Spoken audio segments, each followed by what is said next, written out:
Here's Josh Hennig. Josh Hennig here on Gamenight, Thursday edition on 97.3 ESPN and the 97.3 ESPN mobile app powered by First Bank of Seattle City. We are live here on Facebook, YouTube, and Twitter. Got a lot to get to and a little bit of time to get to it.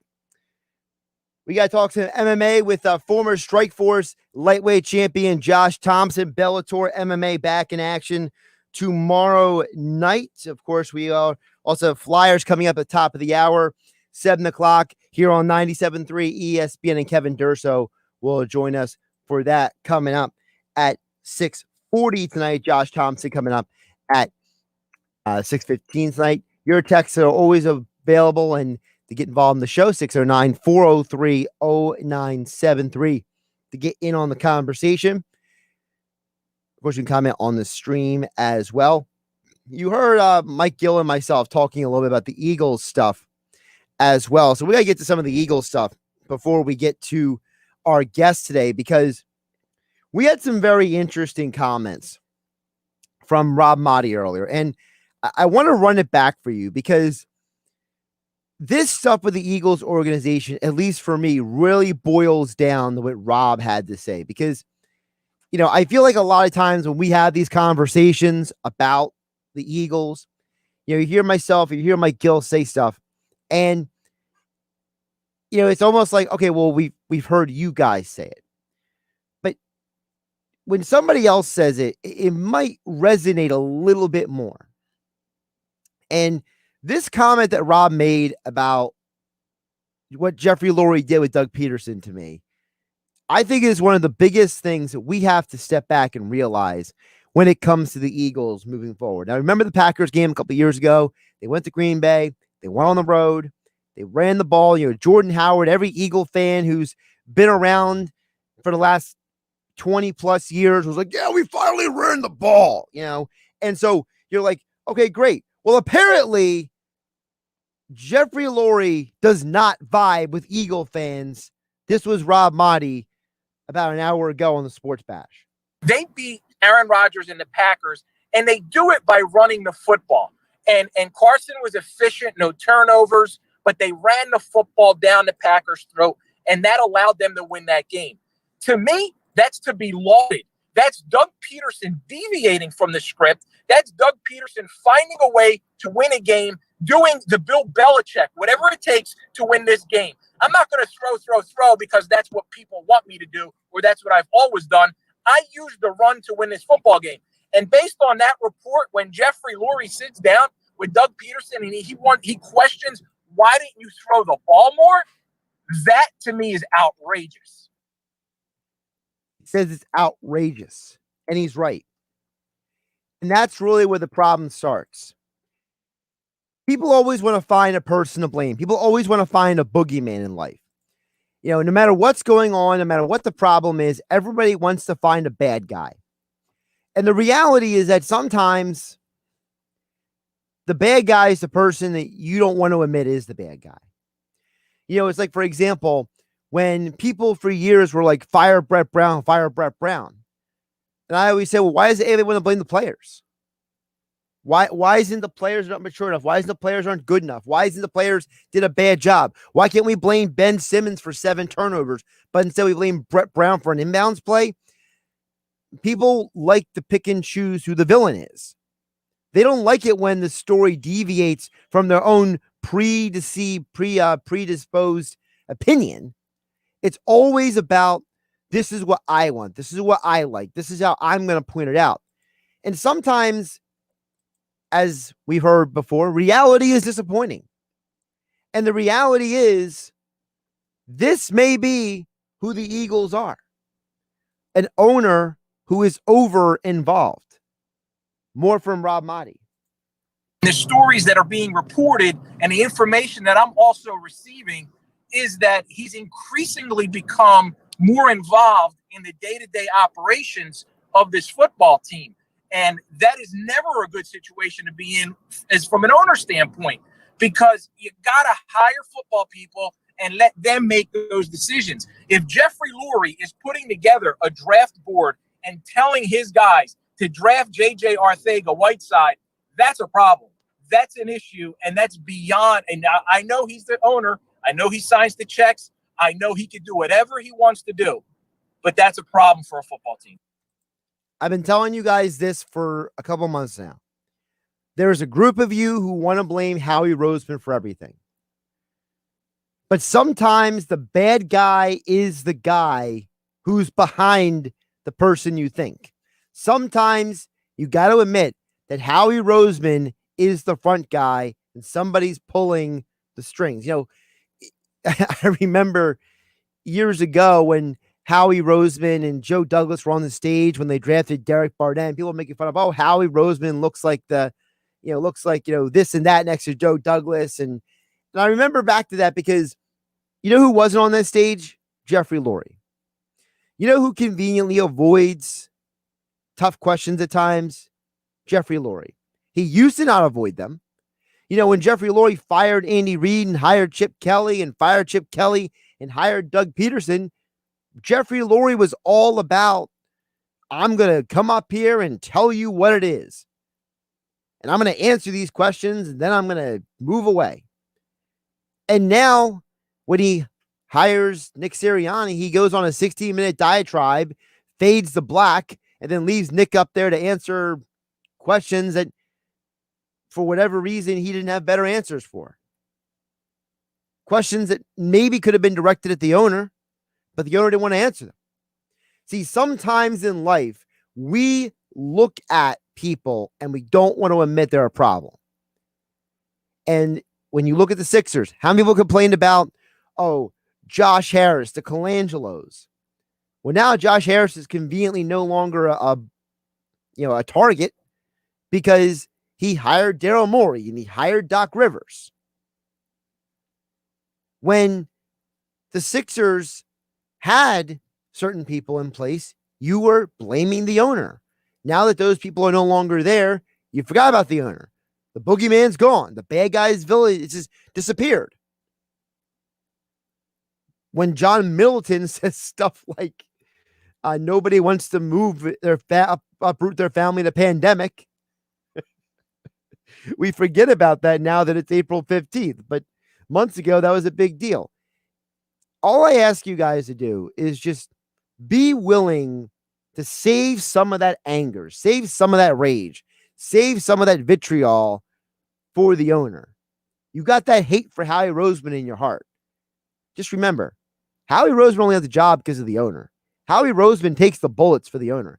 Howie Roseman has done an incredible job at keeping his job for the good part of 20 years because he has endeared himself to the owner. That's not a coincidence. Josh Hennig here on Gamenight on 97.3 ESPN. Again, I mentioned we got a jam-packed show. We'll get to your text message a little bit later in the hour at 609-403-0973. We are also live on Facebook, YouTube, and Twitter. Of course, we got Jeff Bone and Pookie watching there on YouTube. We'll get to your comments a little bit later in the show. And again, the text board is open, 609-403-0973. Don't forget, we are live in the Matt Black Kia studios. Matt Black Kia, they want to get you approved today.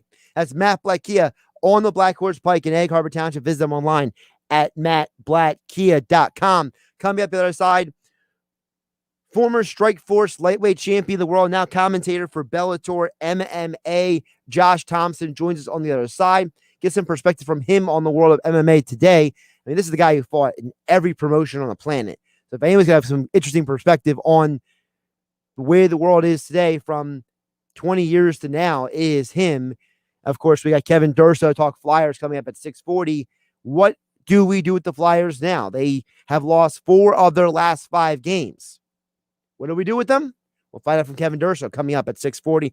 All that here on 97.3 ESPN FM. And don't forget the 97.3 ESPN mobile app. It's free thanks to First Bank of Sea City, where you can customize all your alerts. You want Eagles, Sixers, Phillies, Flyers, South Jersey High School sports alerts. It's all right there. Customizable on the 97.3 ESPN mobile app. It's the 2021 NFL Draft exclusively on 97.3 ESPN.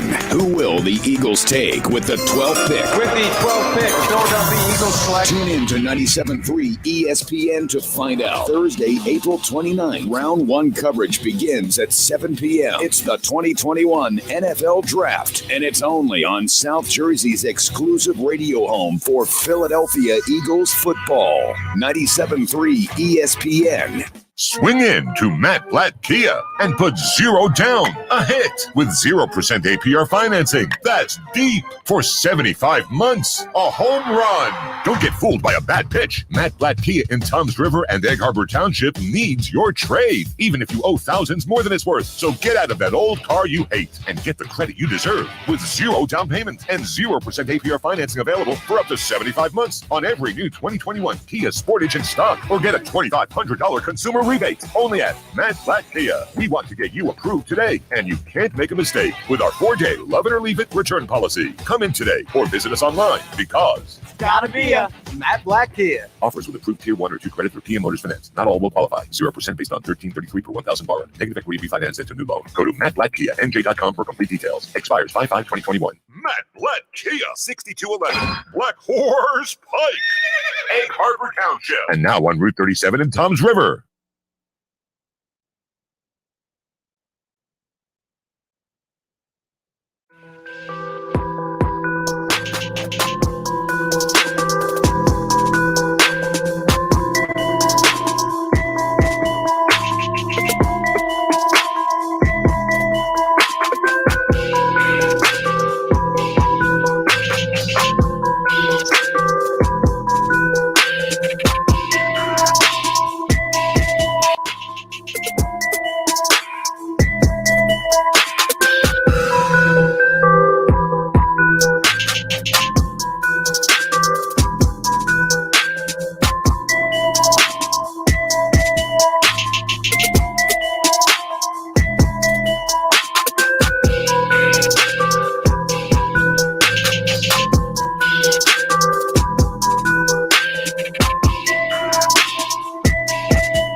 Spring into savings with Viking Pest Control. Save on mosquito and tick control, termites, spotted lanternflies, and bat exclusion during Viking Pest Control Spring Savings Event. Get a fast, free quote at VikingPest.com. That's VikingPest.com.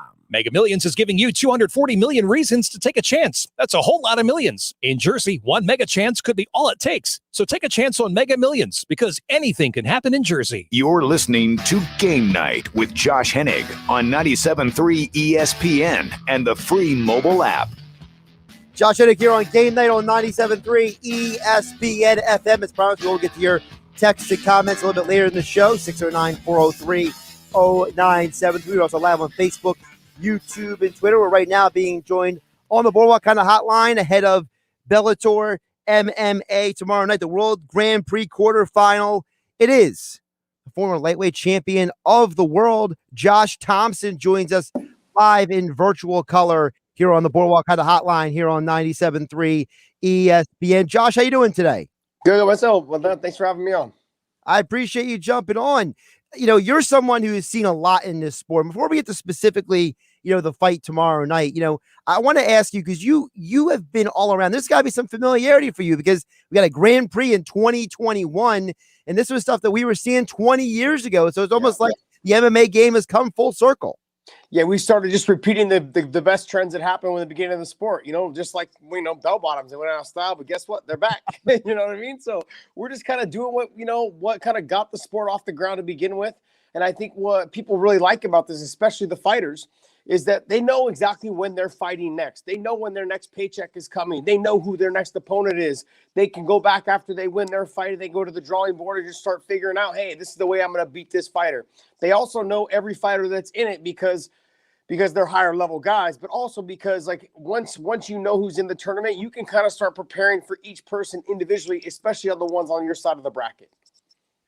And on that point, how much do you think has the game evolved? I mean, you fought in the UFC. You were the Strikeforce lightweight champion of the world. You fought in Bellator before you became a commentator. You even had some time in Pride. So, how has the game to you changed over the last 20 years? Because, obviously for some people there's a lot of these BC people, before Connor, they don't really know MMA. So, explain to people out there, maybe they're new to the sport. How has the game evolved and how has it changed in your eyes? There's a lot of different ways that it's evolved. I think every fighters are getting more creative. I think that kind of started a little bit with Anthony Pettis when he started jumping off the cage with flying kicks, those kind of things. Fighters have become better athletes. I think just overall, the world has produced better athletes. You've seen across the board how explosive sprinters are getting, how dynamic, a lot of the fighters are, boxers are, a lot of the footwork and movement. What they've done is they've taken a craft. All athletes have taken a craft that, was developed from the beginning stages of whenever the sport started, but they've all gotten better. I mean, you got to say, before there was pre-MJ, it was very much just drive the lane and lay up and, maybe a dunk here and there. And then it got to the MJ, Michael Jordan, and then it went Kobe Bryant. And then now you're seeing just the evolution of guys like LeBron James, who are just physically just blessed and gifted, with all the hard work I'm sure that they put in as well. But the athletes have gotten a lot better. And I don't know if that's just from all the chemicals in our food, but for some reason, somehow, the diets have gotten better, the nutrition and the supplements and all those things that come along with being an athlete has gotten better. Learning how for your body to recover, train in the morning, recover, eat, what types of foods to put back in your body. But, and then so on. Sometimes fighters are, athletes, almost all athletes are training at least twice a day, sometimes 3 times a day, if broken up properly. And they've learned how to rest their body as well, because rest is so important. There's a lot of different ways that I can say the game has changed. But I would just say mentally, it would be more of learning your body and physically feeling how, what is best for you to rest for better gains later on, instead of just pounding your body against the wall and just depleting yourself fully. You're seeing also, I think, the best thing, to be honest, across the board. And it wasn't until I started doing my podcast with Big John McCarthy, and I have a podcast called Weighing In. It wasn't until I started doing the show with him that I realized that all the fighters that have been just killing themselves to make weight, it's really crushing their performances in the cage. And we've seen that across the board. I mean, there's a lot of guys that are they're realizing that their performances are a lot better at the weight that they walk around at, versus having to cut all that weight. A lot of fighters are depleting their body almost, 30 to 40 pounds sometimes at the highest, but I mean, it's For me, it was casual. Cut 20 pounds, no problems. And I've cut 20 pounds within, 24 to 48 hours, And so I don't know how much that affected my performances. I always felt great. But the bottom line is that when I look back at it now, I'm like, man, I could have had great performances maybe at 170. It was harder for me because it was such a big jump from 155 to 170. 15 pounds is a lot of weight to give up. But the lower weights, they go 10 pounds. They go 25, 35, 45, 55. But when you get to 70, it's like, okay, now you're dealing with a whole different level of animal, and that extra 5 pounds makes a big difference, because those guys cutting down. So I would say overall, that's the best part of how the game has changed. You're getting better athletes who know how to take care of themselves and have built their muscle memory and their athleticism up to a performance level, which is it has been unmatched. And how much of also that, just going on a side note here, the wrestling impact in the sport of MMA was there from the very beginning in the early 90s, right? The weight cuts have always been a part of wrestling, right? How much maybe did that cause some of this? The fact that people were like, well, this is what we always did. And maybe people for so long just didn't think they could do it another way. Well, look, there's a bunch of different ways of looking at it. Jiu-jitsu took it by storm with Hoist Gracie when he was just subbing everybody, getting through people, even wrestlers he was beating. Okay. But the wrestlers got hit to the game and started learning how to defend the submissions. And then the fact that they were able to cut weight, which they were leaps and bounds above everybody else, in that area, because jiu-jitsu guys never considered cutting weight. So once wrestlers learned how to defend the submission game a little bit, and then them dropping so much weight, they came in so much bigger than the jiu-jitsu guys, they learned how to nullify it all. And then you've got guys that came in that finally learned how to stuff takedowns and learned how to defend jiu-jitsu and stuffing takedowns and learning how to defend jiu-jitsu. They became really good kickboxers. And so those guys started taking over. It's been the evolution of the game throughout. You know what I mean? So overall, though, I think that wrestlers, sure, they've made their mark in the sport, but let's not forget, wrestlers were secondary to the jiu-jitsu guys in the very beginning of the sport because they didn't know where to put their hands. They didn't know how to grab somebody. They knew how to control them on the ground. But in a real fight, how are you controlling me on the ground where I'm not losing my arm or losing a leg or getting triangled? So there's a lot of things that wrestlers had to work through to get to the level they're at now. But to talk to you about the advantage, wrestlers always I felt had the advantage in terms of they know how to cut weight properly and they know how to put the weight back on properly. And we still see to this day fighters that don't know how to cut weight properly. And when they don't know how to cut weight properly, they end up hurting themselves to the point of having to go to the hospital sometimes. And this isn't just MMA though, by the way, this is also boxing. We've seen this in boxing as well. And in other sports as well. So when they don't know how to cut weight properly, they end up, sometimes having to go to the hospital for an IV or hydration, or they just hurt themselves, their performances the next day. So they may have dominant first rounds because they feel strong and they're bigger, this and that. But by the halfway through the second round, they are depleted.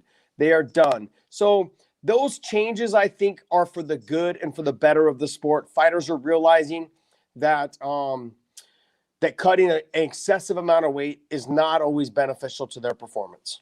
Absolutely. And of course, it affects the other guy they're fighting too, because if that fight gets taken off the card, you see a situation like Marvin Vettori with the UFC last year, chasing the guy down the lobby in the middle of a pandemic when fight him in the lobby because he didn't make weight because he's like, you took money away from me, you bleepity blank, and just cussing him out in the middle of a hotel area. So, I mean, these things affect more than just one aspect. There's a whole lot of people who get impacted if things don't go right.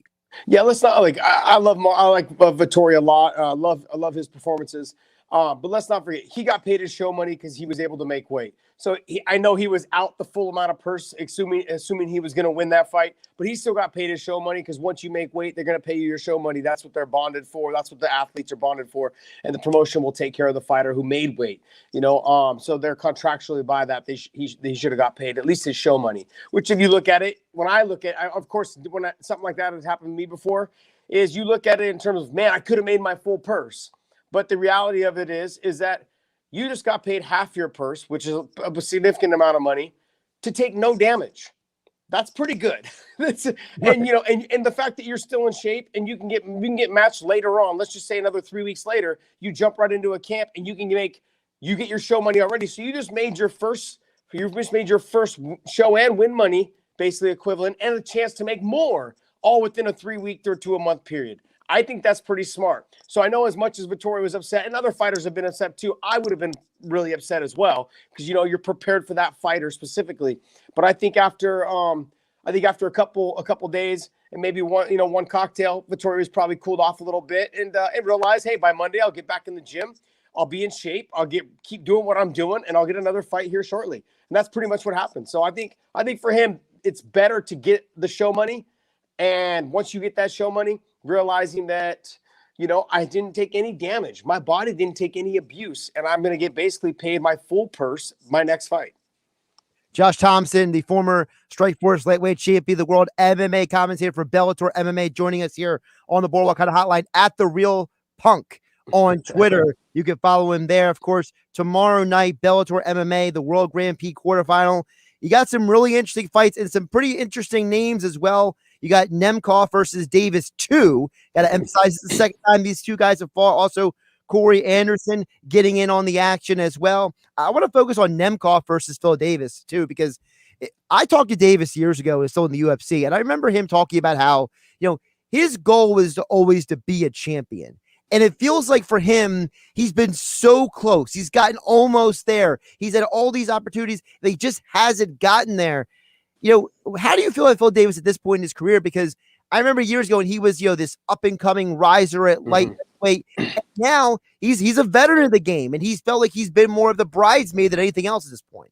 Well, let's not forget, he was the light heavyweight world champ at Bellator when he first came into the scene, and then Ryan Bader beat him for the title, and then Ryan Bader just losing his title to Nemkov in his last performance. But I mean, I would have to agree with you though a little bit. Phil Davis has always been the bridesmaid and never really the bride. I mean, he has been the bride. Don't get me wrong, he's been the champion. But the one thing about him though is that styles make matchups, and I want to tell you this: he is somebody though that, after having a long conversation with him this week and in weeks before as well, throughout his camp, I've talked to him, and we've just talked in terms of, he is somebody that doesn't utilize his wrestling. He utilizes his striking. He likes it, and he's got phenomenal submissions, and he's got some of the best wrestling in all of MMA. And so the thing is, I think he realized in his last performance when he fought Nemkov, because this is Nemkov Davis 2, he got started a little slow, and that's always been the knock on Phil Davis. The knock is, he likes to fill it out on the feet, see what he can do, and let the fight develop. Well, that's hard when you're fighting somebody like Nemkov in a 3-round fight. This fight, though, is a 5-round fight for the light heavyweight world title and the ability to advance in the light heavyweight world Grand Prix. So there's a lot on the line, not to mention there's $1 million on the line, plus his win and show money based on his purse. So he'll be making, all of these fighters will be making a shitload of, sorry if I can't say that word, but they'll be making a ton of money coming into that. I saw you hit that button. That's what it's there for, man. Yeah, sorry, buddy. But they'll be making a ton of money. All of them will be making a ton of money to advance in this tournament. So there's a lot on the line when it comes down to it. So Phil Davis, just all he has to do, I really believe, if you go back and watch the first fight with Nemkov, all he has to do is utilize his wrestling earlier in the fight, start to slow Nemkov down, because Nemkov is explosive. He's a 3-time Sambo world champion. He's got great striking. He's got good wrestling takedowns, good throws. But if Phil can out-wrestle him in the beginning portions of that fight, that'll start to dictate the pace for the rest of the fight. What Nemkov is not good at, and he's phenomenal, don't get me wrong, but because he is so explosive and he uses a lot of power for the hip tosses and the throws, is that he tends to slow down as the fight goes on in that 4th and 5th round, which he has never been to. We've seen him slow down towards the latter end of the 2nd and 3rd round. So if Phil can get in Nemkov's grill right off the bat and start making him wrestle and start touching him with the jab and doing all the things that Phil does very well, he just got to be more active with it. I think he's got a chance to upset the champion. And of course, don't forget the fight that they had. That wasn't some that was a decision split. Yes. So, and Davis, all 3 of his last fights, the 2 versus Bader he lost, and then Nemkov, those are split decisions. And you can speak to that. That there's a part of you that's like, what the heck do I got to do sometimes? Because I go back to your trilogy you had with Gilbert Melendez. I mean, you get up there and you have this look on your face like, I know I gave my heart to this fight. Yeah, there's a lot of things that I know about that fight between Gil and I. But I mean, with Phil Davis, it's exactly right. Is that with Phil Davis, he has to understand the Ryan Bader situation. He had two losses to him. I believe both were by split decision. They were very close. but I think stylistically they match up almost, they just nullify each other. Phil Davis, though, and Nemkov is not the case. They're almost mirror images of each other, but they don't nullify each other the way that Ryan Bader and Phil Davis do. Nemkov is willing to take the chances. Nemkov will throw. He throws technically and more sound than Ryan Bader does, as we found out in their last fight when he knocked out Ryan Bader with the head kick and a follow-up. You know what I mean? So when we're talking about these two fighting, they've fought before. It was a great performance. It was a great fight.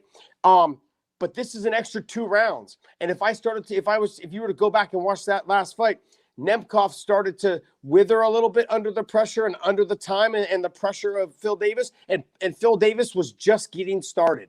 And that's what I think may be the difference in this fight. It will be an explosive, fast, hard-fought fight.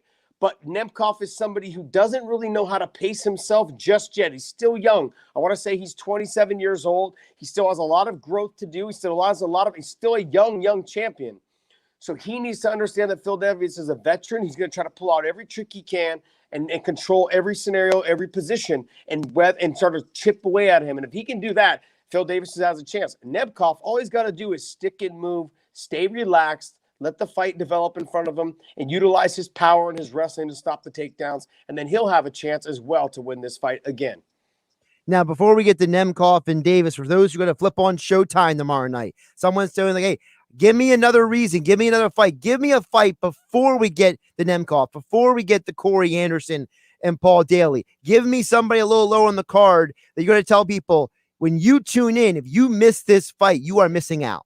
Okay, so there's 2 fights, and I mean, I really hate to say this, but there's 2 fights. You have the very first fight of the prelim. The reason why we have that very first fight on the prelim is because they're both fighters from the UK, and so you've got Mads Burnell, you've got him fighting Saul Rogers, who was also the finalist on the Ultimate Fighter, didn't get to fight to win the whole thing because of visa problems. He's from the UK. They're having it early to make sure that the UK market gets to see it.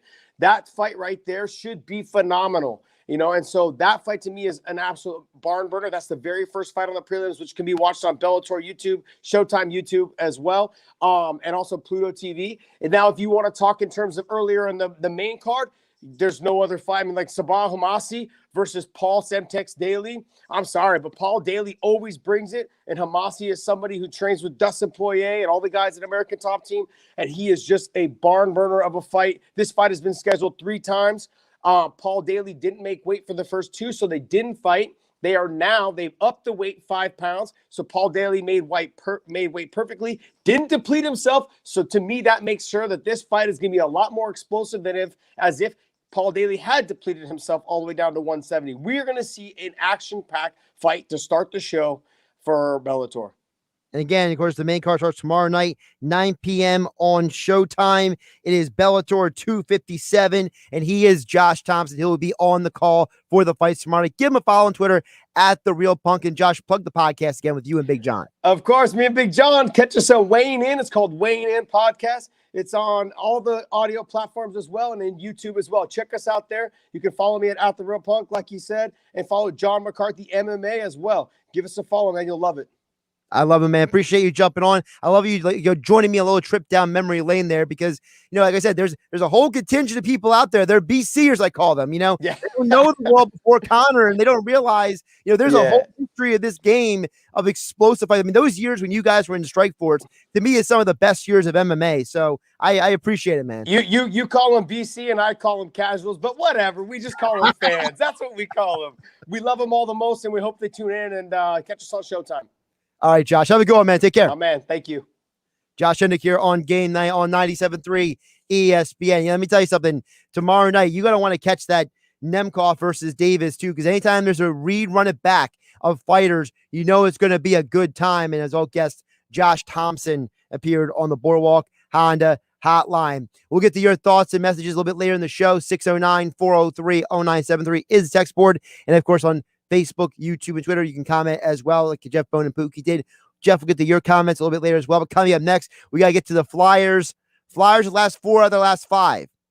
What are they playing for? Kevin Durso joins us to tell us next here on Gamenight on 97.3 ESPN FM and the 97.3 ESPN mobile app. It's free. Thanks to First Bank of Seattle City. It's Philadelphia Flyers hockey tonight on 97.3 ESPN and the free mobile app with Tim Saunders and Steve Coates calling all the play-by-play action. Oh, big save by Carter Hart. The Flyers are in Pittsburgh to face the Penguins tonight. Coverage begins at 7 p.m. It's Philadelphia Flyers hockey on the radio home of the Flyers in South Jersey. 97.3 ESPN and listen live on the free mobile app. Swing in to Matt Blatt Kia and put 0 down. A hit with 0% APR financing. That's deep for 75 months. A home run. Don't get fooled by a bad pitch. Matt Blatt Kia in Toms River and Egg Harbor Township needs your trade, even if you owe thousands more than it's worth. So get out of that old car you hate and get the credit you deserve with 0 down payment and 0% APR financing available for up to 75 months on every new 2021 Kia Sportage in stock, or get a $2,500 consumer rebate only at Matt Blatt Kia. We want to get you approved today, and you can't make a mistake with our 4-day love it or leave it return policy. Come in today or visit us online because It's gotta be a Matt Blatt Kia. offers with approved Tier 1 or 2 credit through PM Motors Finance. Not all will qualify. 0% based on $13.33 per 1,000 borrowed. Negative equity refinance into new loan. Go to mattblattkianj.com for complete details. Expires 5/5/2021. Matt Blatt Kia, 6211 Black Horse Pike, Egg Harbor Township, and now on Route 37 in Toms River.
If you own a small business, you know how hard it can be to find new customers. Town Square has new tools that can help your business stand out and grow. Go to getlocalcustomersnow.com for a free competitive analysis that will show you what other businesses are doing to find new customers and how you can do it too with Town Square. Be one of the first businesses to sign up and receive $500 in free advertising on this station. Start growing your business today. Visit getlocalcustomersnow.com. That's getlocalcustomersnow.com.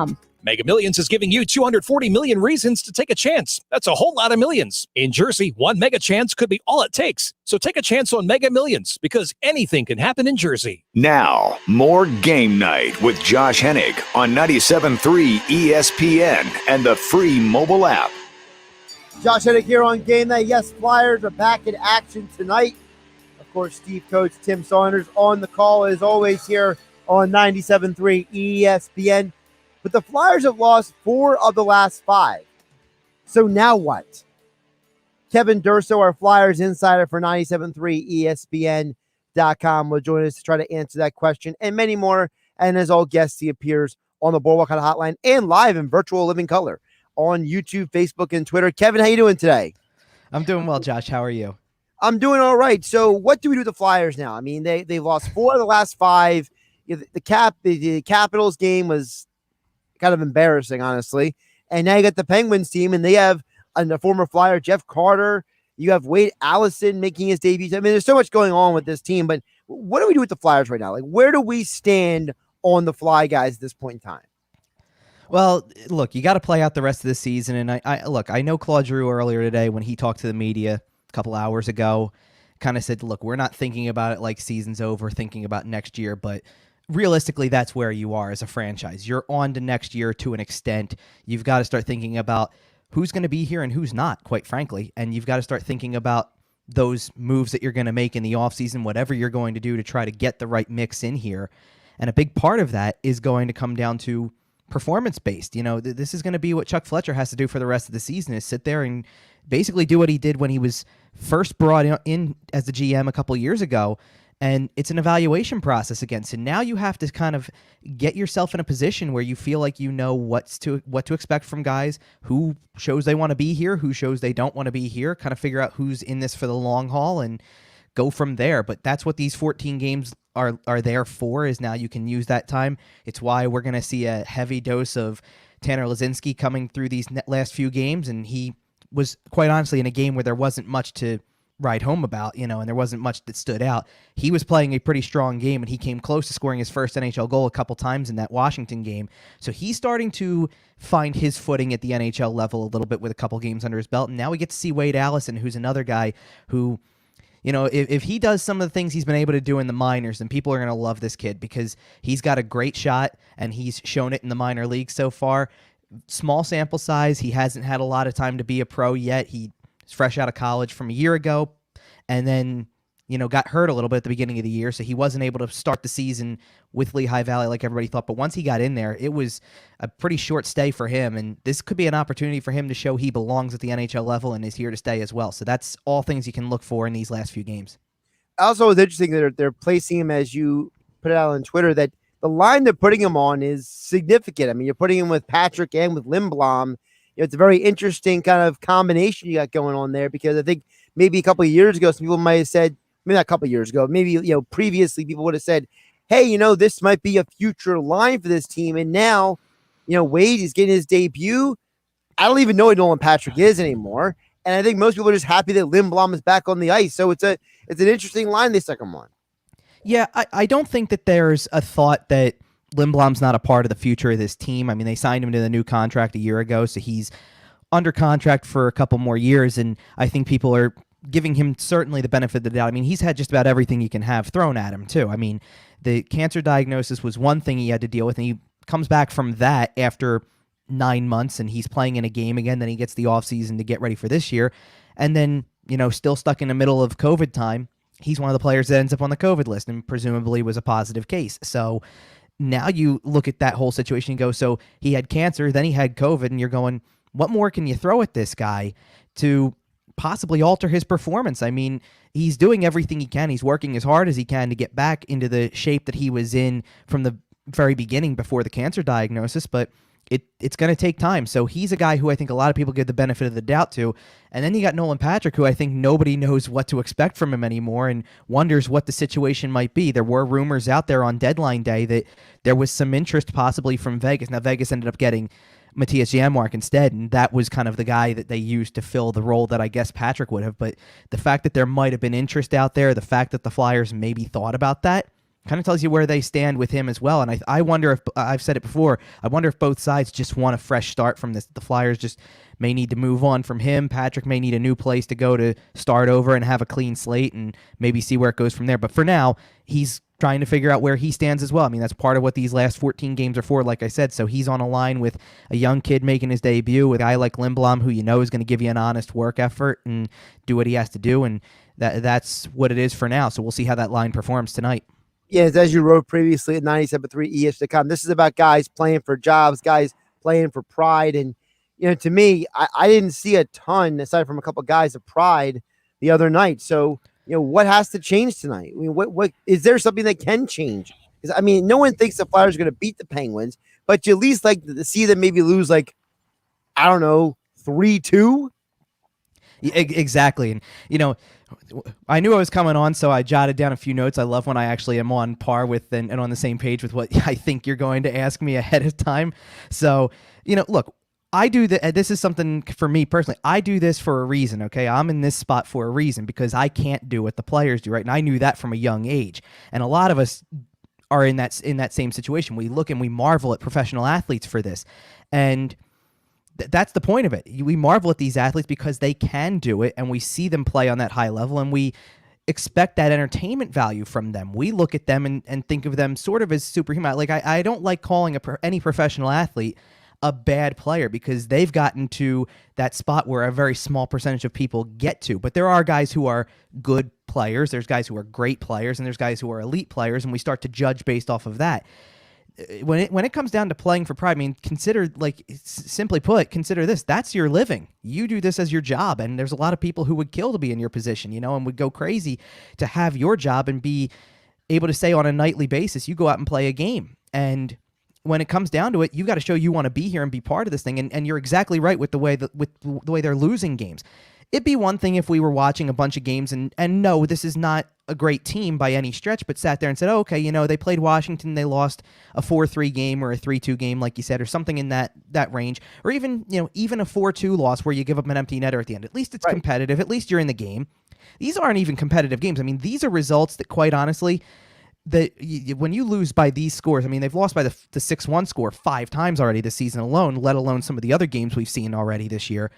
These are results that come from, teams. This is what Nashville and Columbus and Minnesota were doing when they were expansion teams. Atlanta, when they had an expansion team. This is what people expected when Vegas came into the league too. Kind of like you're getting, those expansion teams got the lowest of the low from the rest of the teams. They were not getting premier talent by any stretch. Vegas at least got some pieces of premier talent, but that's what's expected from an expansion team, that it might be really rough goings in the beginning of their time as an NHL team or any team in any sport for that matter. It's going to be tough and you're going to lose games pretty rough, but you're going to have to develop the talent to get somebody who becomes that premier player. And that's not the way it works anymore. I mean, Vegas came right in and took off, and the expectation's the same for Seattle.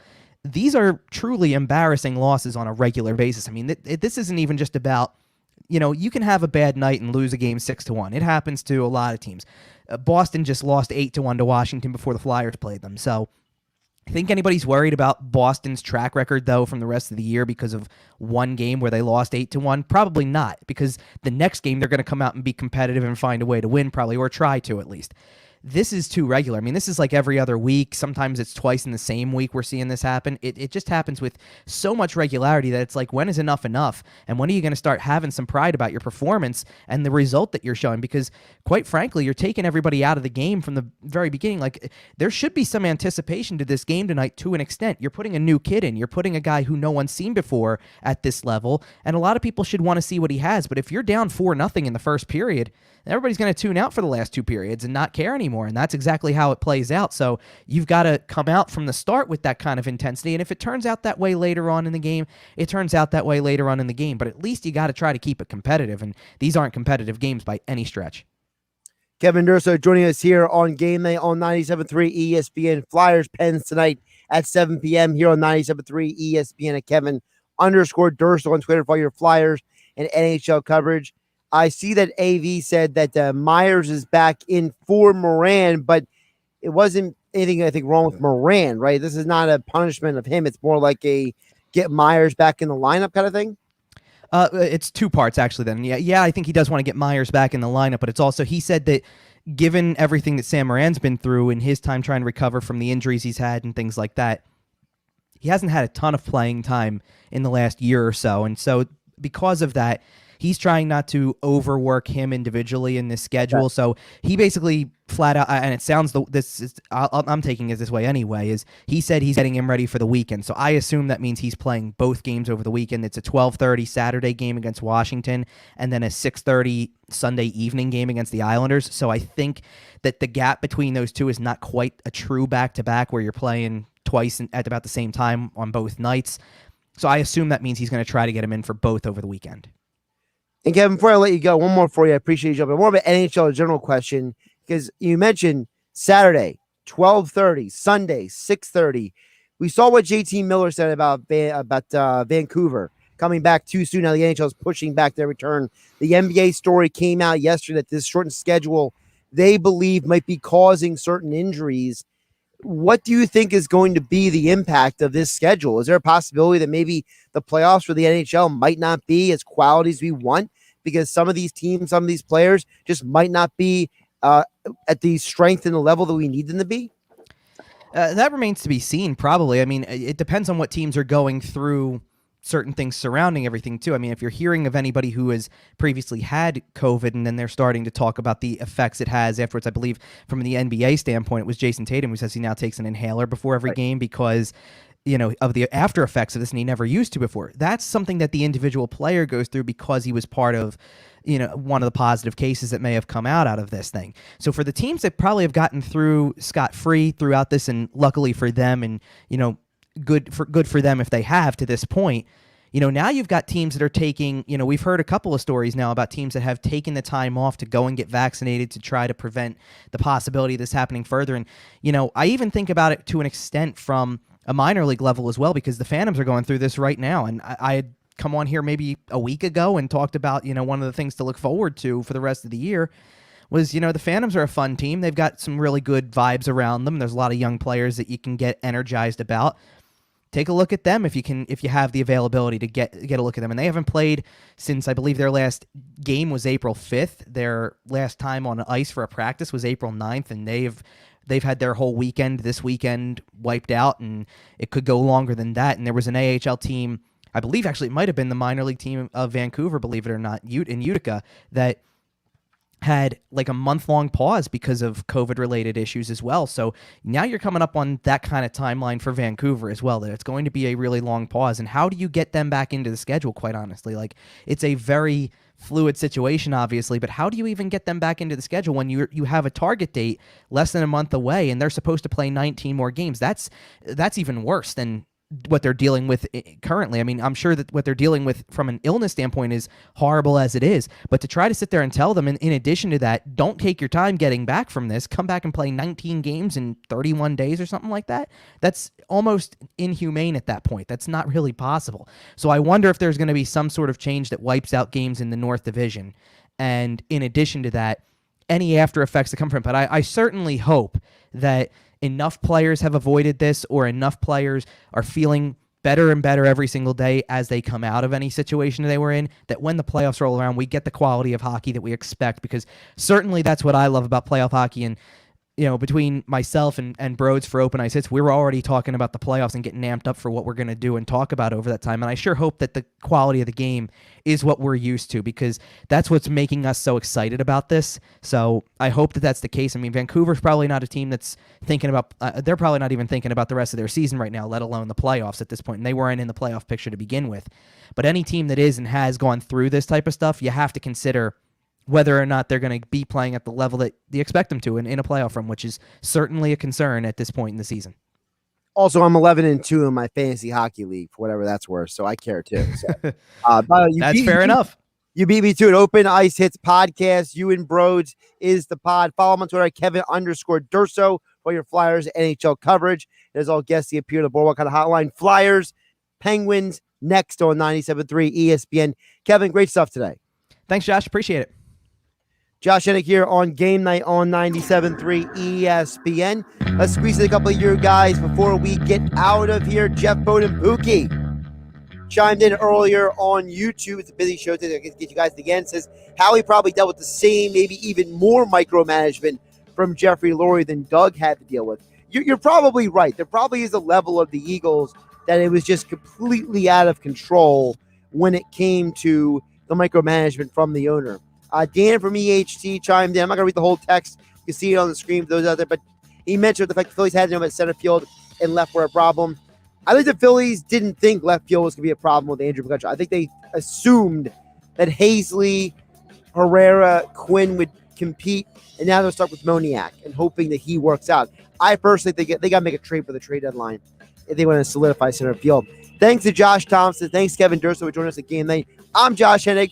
I'll catch you tomorrow here on 97.3 ESPN. It's your chance to win Sports Bash Cash up to $10,000. Enter the code words every day at 973ESPN.com or with the free mobile app. The more codes you enter, the more chances you have to win up to $10,000. Here's the Sports Bash Cash code word. Cream. CREAM. Cream. Enter it now on our website, 973ESPN.com, or use the free mobile app. Sports Bash Cash is brought to you by Jersey Shore Federal Credit Union for all your lending needs. Get the next Sports Bash Cash code word Monday morning at 9:55. It's Sports Bash Cash 10 times a day, every weekday at 55 after each hour from 9:55 a.m. to 6:55 p.m. Listen all day for your chance to win Sports Bash Cash up to $10,000.